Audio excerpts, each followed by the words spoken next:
ਲਓ ਜੀ ਦੋਸਤੋ ਟਰੈਕਟਰ ਜੇ ਫੀਐਟ 640 ਤੇ ਮਾਡਲ ਕੋ ਪੁਰਾਣਾ ਹੀ ਆ, ਬਾਬੇ ਆਦਮ ਵੇਲੇ ਦਾ ਮਾਡਲ ਆ। ਤੇ ਹਾਫ ਸਾਹਿਬ ਨੂੰ ਪੁੱਛਦੇ ਆ ਕਿਹੜਾ ਮਾਡਲ ਆ, ਔਰ ਇਹਦੇ ਨਾਲ ਬੜੀਆਂ ਨਾ ਆਰਟੀਸ਼ਨਾਂ ਕੀਤੀਆਂ ਗਈਆਂ ਨੇ। ਇਹਦਾ ਅਗਲਾ ਹਿੱਸਾ ਸਾਰਾ ਹੀ 850 ਵਾਲਾ ਪਾਇਆ ਗਿਆ ਵਾ।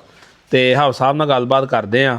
अस्सलाम वालेकुम हाफिज जी। वालेकुम सलाम। हाफिज जी की हाल चाल जे? अल्हम्दुलिल्लाह। हाफिज जी ਕਿਹੜਾ ਮਾਡਲ ਜੇ ਬੁੱਢਾ ਸ਼ੇਰ? ਇਹ ਜੀ 79 ਮਾਡਲ ਹੈ ਤੇ ਰੰਧਾਵਾ ਸਾਹਿਬ ਸਭ ਤੋਂ ਪਹਿਲੇ ਤੇ ਇਹਦਾ ਇਹ ਦੇਖੋ ਜੀ ਅਸੀਂ ਇਹਨੂੰ ਪਾਵਰ ਕਰਾਇਆ।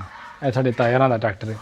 ਉਸ ਤੋਂ ਜਿਹੜਾ ਇਹਦਾ ਮਸਲਾ ਸਭ ਮੇਨ ਮਸਲਾ ਸੀ ਇੱਕ ਤੇ ਪਿਛਲਾ ਤੇ ਫਿਰ ਅਗਲਾ, ਜਾਂ ਤੇ ਹੋਣਾ ਦਰਮਿਆਨ ਵਿੱਚ ਖਾਲੀ ਇੰਜਨ ਹੀ ਵੱਜਦਾ, ਹੋਰ ਕੁਝ ਵੀ ਨਹੀਂ ਵੱਜਦਾ। ਇਹ ਦੇਖੋ ਜੀ ਇਹਨੂੰ ਅਸੀਂ 850 ਦਾ ਮੁਕੰਮਲ ਹੀ ਹੈ ਸਪਿੰਡਲ ਹੱਬਾ ਛੱਬਾ ਪਾ ਛੜਿਆ।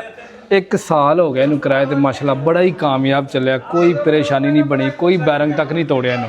ਨਹੀਂ ਤੇ ਉਹ ਛੋਟੇ ਸੀ ਨਾ ਇਹਦੇ ਸਪਿੰਡਲ ਤੇ ਉਹ ਤੇ ਥੋੜਾ ਜਿਹਾ ਬੰਨੇ ਨਾਲ ਵੀ ਅਟੈਚ ਹੋ ਜਾਂਦੇ ਸੀ ਤੇ ਬੈਰਿੰਗ ਟੁੱਟ ਜਾਂਦਾ ਸੀ, ਬੜੇ ਮਾਮਲਾਤ ਖਰਾਬ ਹੁੰਦੇ ਤੇ। ਜੈਨੂਇਨ ਟਰੈਕਟਰ ਹੈ। ਹੁਣ ਇਹ ਦੇਖੋ ਜੀ ਰੰਗ ਹੁਣ ਤੱਕ ਇਹਦਾ ਜੈਨੂਇਨ ਹੈ, ਕੋਈ ਫਾਰਸ਼ਾ ਨਹੀਂ, ਜਿੰਨਾ ਵੀ ਹੈ ਜੈਨੂਇਨ ਰੰਗ ਹੈ, ਟੋਟਲ ਜੈਨੂਇਨ ਟਰੈਕਟਰ। ਹਾਂਜੀ।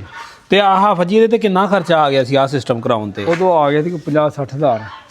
ਮੁੱਕੀਆਂ ਬਦਲੀਆਂ ਇਹਦੀਆਂ? ਹਾਂਜੀ। ਬੋਤਲਾਂ ਬਦਲੀਆਂ ਨੇ ਮੇਰਾ ਖਿਆਲ ਆ। ਅੱਗੇ ਹੱਬ ਬਦਲੀਏ, ਹੱਬ ਬਦਲੀ ਆ, ਫਿਰ ਇਹ ਡੰਡਾ ਜਿਹਾ ਬਦਲਿਆ।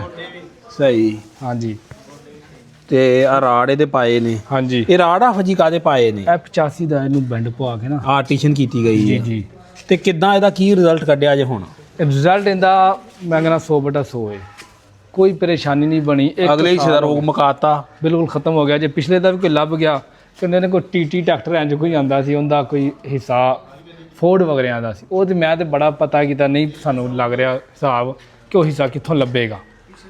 ਉਹਨੂੰ ਲਾ ਲੇ ਜੇ ਇਹਦਾ ਇਹ ਰੋਗ ਤੇ ਖਤਮ ਹੋ ਜੇ, ਗੜ ਜਿਹੜਾ ਕਰਦਾ ਹੈ। ਸਹੀ। ਲਓ ਜੀ ਦੋਸਤੋ, ਅਗਰ ਕਿਸੇ ਭਰਾ ਨੇ 640 ਵਾਲੇ ਨੇ, ਸ਼ੌਕੀਨ ਬੰਦੇ ਨੇ ਇਹਨੂੰ ਆਹ ਸਿਸਟਮ ਪਾਉਣਾ ਹੋਵੇ। ਹਾਫਿਜ ਜੀ ਸਮਾਨ ਕਿੱਥੋਂ ਲਿਆ ਸੀ? ਇਹ ਸਮਾਨ ਅਸੀਂ ਲਾਹੌਰੋਂ ਹੀ ਲਿਆ ਸੀ ਭਾਈ। ਤੇ ਲਾਹੌਰੋਂ 850 ਵਾਲਾ ਸਮਾਨ ਲੱਭ ਜਾਂਦਾ ਜੇ। ਇਹਦਾ ਸਪਿੰਡਲ ਵਗੈਰਾ ਹੱਬਾਂ ਤੇ ਮੁੱਕੀਆਂ ਛੁੱਕੀਆਂ ਜਿਹੜੀਆਂ ਸਾਰੀਆਂ ਲੱਗ ਜਾਂਦੀਆਂ ਜੀ 850 ਦੀਆਂ, ਤੇ ਰੋਗ ਮੁੱਕ ਜਾਂਦਾ ਜੇ ਇਹਦੇ ਅਗਲੇ ਹਿੱਸੇ ਦਾ ਜੀ।